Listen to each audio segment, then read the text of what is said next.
glory and power to Yahweh, Ba'ashim, Hamashai, Ba'ashim, Hamadash. I want to say double honors to our elders, our great apostle, great millstone, GMS, who teach well, being a great example to Israel. All right, man, the elect. I want to say peace and blessings to the hope of the elect in four corners, pushing the truth and sincerity. All right, that great song. This your brother Naba. I just come with this quick radio station edification. They speaking on the government this election. All right, and in tune to the government, how they're trying to put a squeeze. You know what I'm saying? Really goes back into prophecy dealing with the Quran. He calls it all, both small and great, rich and poor. But let me just turn it up, y'all brothers can take the meat from the bones, and Lord willing, y'all brothers will be edified while I lay the law down, man. And this is only for education purpose use only, prayer use. And they're putting solutions on the table, which is why we feel we're in a great position to draw a contrast with Joe Biden and the Democrats and win big in November. Well, we look forward to talking with you more about that, Chairman Watley, in the days and weeks ahead. Thanks so much for joining us today. Yes, sir. Take care. All right, folks, stick with us. We're coming back with more Washington Watch when Jody Height joins me after the break.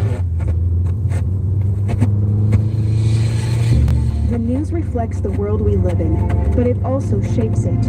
Like it or not, what we learn about the world on a daily basis impacts our thinking, our worldview, and ultimately our action. So much of today's media is built on a shaky foundation that could send us hurling toward harmful ideas and hopeless solutions. Family Research Council created the Washington Stand to be a news outlet that speaks from a firm foundation, bringing you news, commentary, and analysis of what's happening in America and around the world. The Washington Stand is unapologetically biblical and uncompromisingly committed to truth. Yeah, because when I turned it on, I was just listening, and by the time I turned it on, it's going off. They said they'll be back, but they speaking on how the Democrat and the Republican, all right, battling one another, right? But they were trying to speak on how the Democrat pushing towards, all right, the downfall of America, all right, and how they're trying to put a squeeze on all the products, all right, the buying and the selling, you know. So I thought of, Revelation the 13th chapter, that's prophecy, all right, dealing with the Charagma, all right, as he's going to cause all, both small and great, rich and poor, to receive their MRAK. All right, and this is what we're heading towards. But it's going to happen, all right, as what America collapses. The dollar got to collapse. The society got to collapse. All these things got to take forth before they bring in the NWO. So I'm just trying to wait till they crank it back up, but y'all can, really hear it for yourselves. And it's beautiful though. It's beautiful. As the scripture have said. A kingdom divided against each other cannot stand. That's what we have dealing with the Republican and the Democrat. All right, two parties fighting against each other. Edomite versus Edomite. Satan against Satan. I would never do that. We look for something that's different, and we get relief with self-adopted comfort that could never happen to me. You usually share that observation with those around you. Subconsciously, you're trying to reassure yourself. This psychological shift signals stigma, placing someone in a different imaginary category based on characteristics you see as undesirable and threatening to your feelings of security. So be kind when you hear of other struggles. Express empathy and be a good listener. Your kids are listening to you. I'll see you on the Dr. Nurse Mama radio show here on American Family Radio.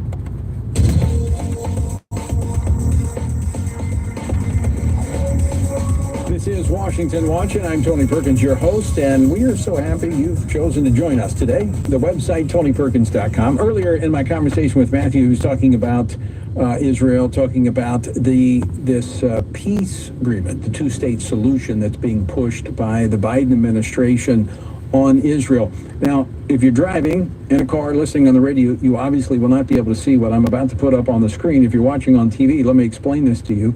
Let's put up the map. This is a map of Israel. And again, facts make so much difference. If you look at what's called the West Bank, that's the heart of Israel, right? That's where 70% of the activities that we read about in the Bible took place. That is Jericho, Bethlehem, Hebron. It's where the Mount of Blessing and Cursing is at. It even includes part of Jerusalem. And if you see it there, if you're looking at the screen, that's the green striped area. How could you defend the rest of Israel if you take the heart of it out? That's exactly what they're proposing. And if you look down at the bottom left, the little green strip there, that's Gaza. All this trouble coming out of that little strip, and look at by comparison the West Bank, what all they want to get for the Palestinian Authority that sympathizes with Hamas. Unworkable. Gaza was a two-state solution. It didn't work. Since 2007, Hamas was voted in as the governing authority there, and look what they've done. If you need to pray for Israel, need to stand with Israel, join us in doing so. Text the word Israel to 67742. That's Israel to 67742. Our word for today comes from Numbers chapter 31. Then Moses sent them to the war, 1,000 from each tribe. He sent them to the war with Phinehas, the son of Eleazar, the priest, with the holy articles and the signal trumpets in his hand. And they warred against the Midianites, just as the Lord commanded Moses, and they killed all the males. All right, so 12,000 warriors, and who was going before them? Who was leading them? Phinehas, the priest. Phinehas was to go with the warriors, carrying the trumpets, communicating the commands. Now, don't miss this. The spiritual leader was right there in the mix with Joshua, the leader of the army. Now, Phinehas apparently wasn't concerned about his 501c3 nonprofit status. Pastors and churches today have been pushed from the public square as some political leaders have declared spiritual and moral issues like the sanctity of life and human sexuality as political issues, and therefore off limits to the church. It's time for pastors to rise up and take their leadership role. To join us in our journey through the Bible, text Bible to 67742. That's the word Bible to 67742. Hey, but that's why the Lord said in Jeremiah, all right, 3:15, I will give you true pastors according to my heart that will feed you with what? True wisdom and knowledge and understanding. You see, the church is a joke. On the air. I hope it's obvious that this is about more than Ronna McDaniel or conservative voices. If the left calls every election they lose rigged, while conservatives will lose their job simply for raising questions, that's the road to compromising our election system. Yeah. They want to silence and discourage conservatives from getting involved at a time when we need people willing to step forward, serve in election systems, and be whistleblowers if necessary. Joining me now to discuss this and more, FRC Action President Jody Heiss. He served for 8 years in Congress and has a book coming out next week on this very topic: sacred trust, election integrity, and the will of the people. Jody, welcome back to Washington Watch. You see, so we living in prophecy, as in the children, all right, complaining of an ungodly father. You see, and how, all right, you got the whistleblowers, which said they tongue shall fall upon themselves. You know, so we live in the prophecy, man. Prophecy is speaking. You ran for Secretary of State in your home state of Georgia, which oversaw elections. Georgia's loss was FRC's gain. You know something about this issue. This is a bigger issue than Ronna McDaniel or conservatives appearing on legacy media, right? Yeah, it really is, Tony. You know, when there are so many issues we're dealing with in our country, and you kind of like throw a dart to land on a major issue, be it the border or our military, the economy, attacks on religious liberty, so many major issues. But one of those major issues, when you're dealing with a constitutional republic like we have, is free and fair elections.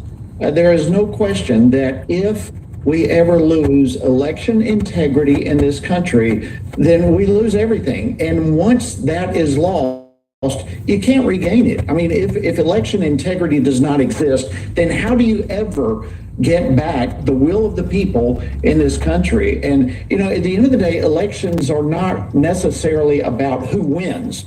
What it is about is whether or not it was an accurate portrayal of the will of the people. Did the people's will prevail? And, you know, if that is the case, and my candidate loses, I may be disappointed, but I can come back next time and try to rally the voters, rally the board, and try to regain it. But if the election integrity issue is removed, then our entire republic and the will of the people is removed. So give our viewers and listeners an overview of Sacred Trust. What are they going to find when they open the pages of Sacred Trust?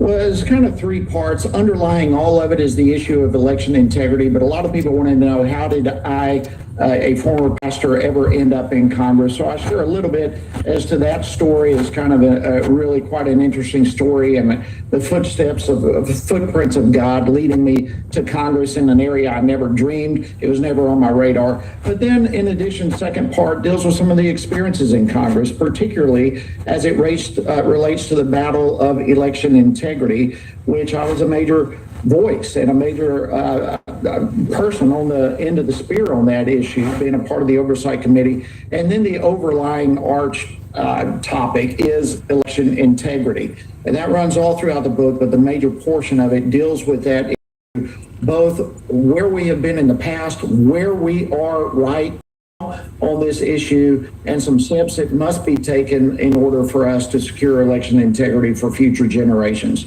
All right, before I ask you this next question, I assure you that I am not going to cancel your contract if you answer in a way that I disagree with.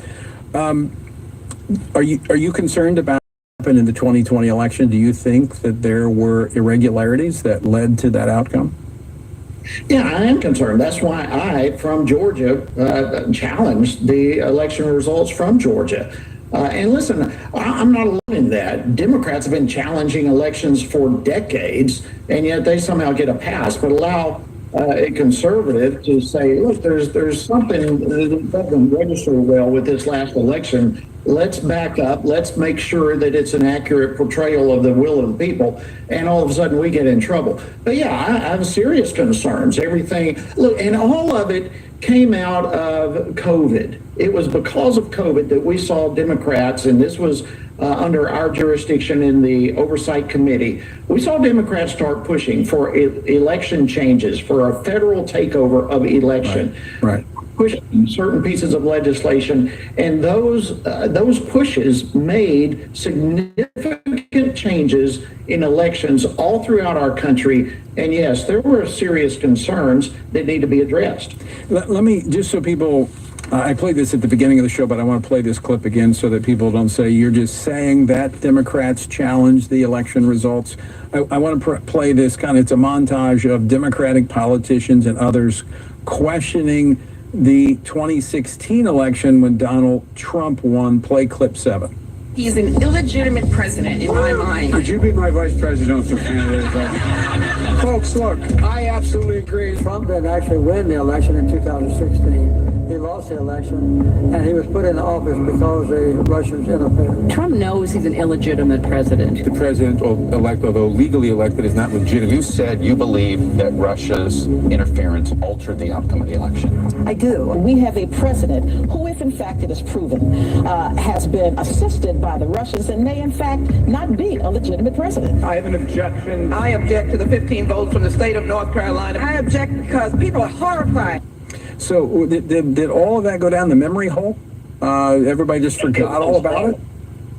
Yeah, it must have, Tony. Listen, that is a powerful, powerful montage, and it displays the reality. All the appearance is, if you're a left-wing individual, you can protest, you can do anything you want to, you can challenge elections. Look, Stacey Abrams right here in our own state of Georgia, she didn't concede her loss of governorship for forever. I mean, it goes on and on and on. The different examples, what you just played there is just a tip of the iceberg. In fact, I saw that a recent Rasmussen poll, Tony, 57% are already now saying, of Democrats, are saying they would challenge and not certify President Trump's election if he wins later this year in November. Well, because they're sore because their cheating didn't win? I mean, look, we haven't even had an election, and they're talking about don't certify it. So I don't want to run out of time here because in the book, laying out the sacred trust, it is a sacred trust. I mean, it is what keeps America going, and it's what you said. It's not so much. I mean, I've only lost one election in all the years that I've ran for office, but I knew I could come back and run again, and work a little harder. You improve what you do. If I wanted to run again, but if you feel like the system's rigged against you, then that's a whole different thing. That's you know it's rigged. Reason why it's rigged because this is the plans of the elites. You know, so y'all brother sister got the meat from the bones. The next time, Shalom, Baba Baraka Akim, kisses on the highways and the hedges. Shalom.